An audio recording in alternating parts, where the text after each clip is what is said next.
आंखों का राजमहल।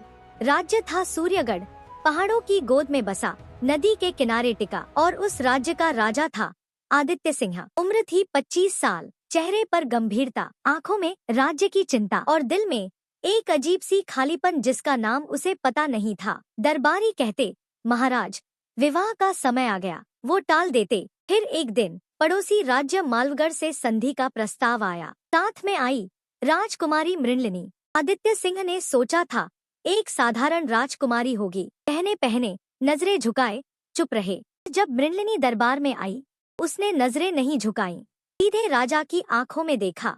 कहा, महाराज, मैं संधि के लिए आई हूँ, दासी बनने नहीं।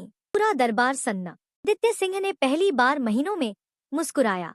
संधि की बातें शुरू हुई। बातें सिर्फ राज्य तक नहीं रहीं। शाम को महल के बगीचे में जब दोनों मिलते तो घड़ियां कैसे बीत जाती थी पता नहीं चलता।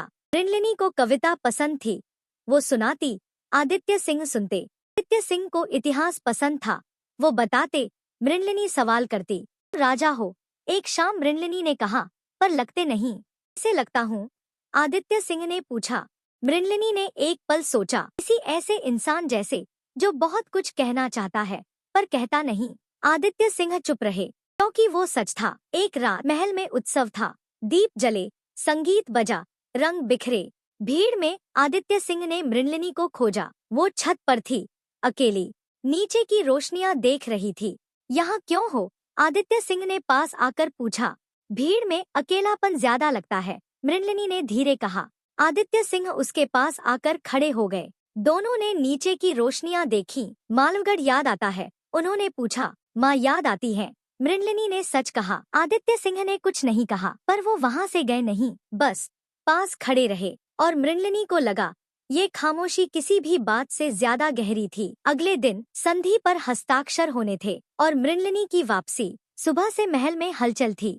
आदित्य सिंह दरबार में बैठे थे, पर मन कहीं और था। वजीर ने कागज सामने रखा, कलम उठाई और रुक गए। उन्होंने वजीर से कहा, एक काम करो। मृणलिनी जब जाने के लिए तैयार थी तो एक सेविका आई, हाथ में एक छोटी सी किताब थी। महाराज ने भेजी है। मृणलिनी ने खोली। अंदर आदित्य सिंह की हस्तलिपि में लिखा था, ये राज्य का इतिहास है, पर इसके आखिरी पन्ने खाली हैं। शायद कुछ कहानियां अभी लिखी जानी बाकी हैं। और नीचे बस इतना, लौट आओगी? मृणलिनी की आंखें भर आईं। उसने किताब सीने से लगाई और पलट कर देखा। आदित्य सिंह महल की सीढ़ियों पर खड़े थे, राजसी वस्त्र, गंभीर चेहरा, पर आंखों में वो खालीपन नहीं था। वहाँ कुछ और था, कुछ जो नाम मांगता था। मृणलिनी ने किताब ऊपर उठाई और मुस्कुराई। आदित्य सिंह समझ गए, उस साल के अंत में सूर्यगढ़ और मालवगढ़ के बीच सिर्फ संधि नहीं हुई, दो राज्य मिले, दो दिल मिले, और उस इतिहास की किताब के खाली पन्ने भरने लगे।